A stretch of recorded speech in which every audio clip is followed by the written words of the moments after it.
اللهم صل وسلم وبارك على سيدنا محمد وعلى آله وصحبه أجمعين. ازيكم يا صحابي، عاملين ايه؟ كل سنة وانتم طيبين بمناسبة المدارس.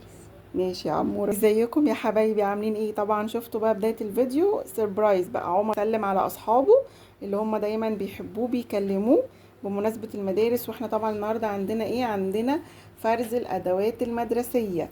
فطبعا انا كنت بجيب من السنين دايما يعني، فالحمد لله كان فاض عندي هنا في الادوات المدرسية. فانا ان شاء الله هنزل النهارده ان شاء الله يعني، فمش هجيب حاجات كتير يعني، حاجات كده بقى ايه بسيطة يعني. يلا بينا بقى نبدأ مع بعض ونشوف انا ايه اللي عندنا وايه اللي هنجيبه وايه اللي فائض عندنا وايه اللي جبناه كمان. يلا بينا. يلا بينا نبدأ. هبدأ بالاسكتشات. انا طبعا متوفر عندي اسكتشات من السنة اللي فاتت، انا يعني هجيب كام واحد كده. طبعا هنجيب لثانوي وستة ابتدائي، لكن رابعة مش هيستخدم سكتشات معانا. فايض عندي ايه؟ فايض عندي برضو هنا الجلادات. كنت بجيب دايما صراحة، فكان بيبقى فايض عندي كمان تيكت، فمش هجيب تيكت. انا عندي تيكت كتير يعني من السنة اللي فاتت، فمش هجيب تيكت. عندي بقيت جلادات هنا هيت، فبرضو مش هنجيب صراحة. كنت كل ده من عند كمال سعد يعني، انا كنت بنزل كمال سعد انا واختي كل سنة، فكنا بنجيب بصراحة. كانت الاسعار كويسة زمان، دلوقتي الحاجة بقت غالية، فكنا بنجيب بصراحة. انا كنت بحب ان انا ما اقول ما بيخسرش، فكنت بحب ان انا اجيب واشيل الحاجة. طيب عندي ايه تاني؟ عندي القلمة دي، عندي منها القلمة الملونة، عندي برضو قلمة جاف. دول انا جبتهم صراحة. انا كنت جايبة 5، كانوا من عند مكتبات سمير وعلي اللي في سموحة. فانا كنت جايباهم، كنت رايحة صراحة، كنت بدور على ماركة بوبانا اللي هي البلاستيك، فلقيتها عندهم، فبالمرة جبت ده وانا طالعة. عندي ايه كمان؟ عندي الخرامة دي. الخرامة بتاعتهم دي طبعا انا مبرشماها بصراحة، فهي سايباها بقى. لما دي كانت من عند كمال سعد اهي.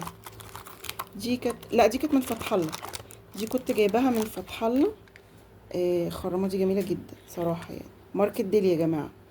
فماركه ديل جميله جدا، سواء في القلمه او الخرامات او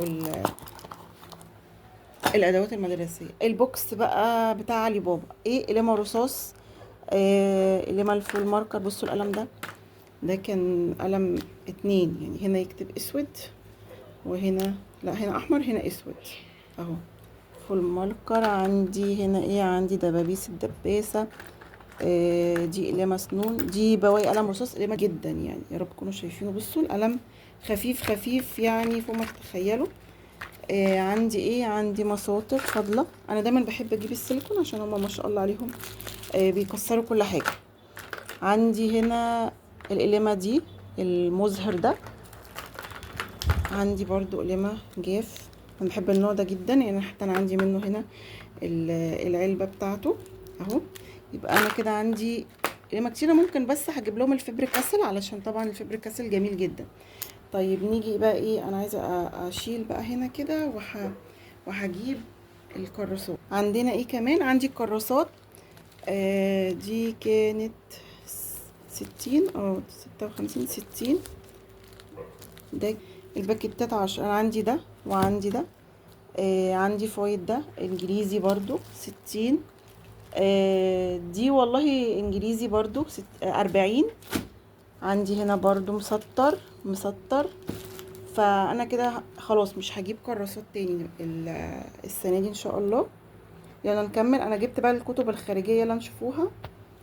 عندنا ايه؟ انا عندي كتب 6 طبعا، كله طالب الاضواء، المدرسين بتاعتهم كلها طالبة الاضواء. احنا بدأنا دارسين 2. انا جبت كمان كتب رابعة. الكتب غالية جدا يا جماعة جدا، مش عايزة اقول لكم الكتاب بكام واصدمكم. يعني مثلا الانجليزي ده القضية 65، طبعا ده بيبقى مع الملحق بتاعه. اوكي، تعالوا نشوفوا الدراسات. رابعة احنا بنتكلم في رابعة.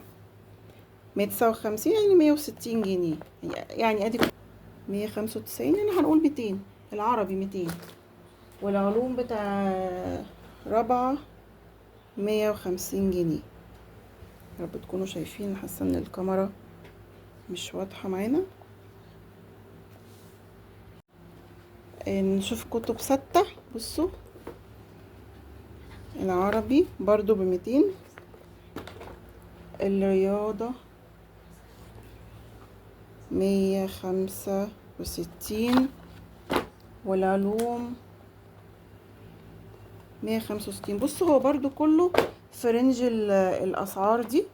الأسعار نار يعني، ممكن الطفل الواحد المدارس اللي هي التعليم العادي اهوت 1000 جنيه. ربنا يكون في عون بقى اللي هم صراحة لغات، وربنا يعينهم يا رب. اتمنى الفيديو يكون عجبكم حبايبي. اللي عنده حاجة ما وفروا. انا بعمل كده كل سنة على فكرة، مش السنة دي بس، انا كل سنة بعمل كده، بفرز الادوات المدرسية بتاعتنا ونشوفها ونظبطها. وعام دراسي سعيد علينا يا رب، وكل سنة وانتم طيبين. مع السلامة حبايبي.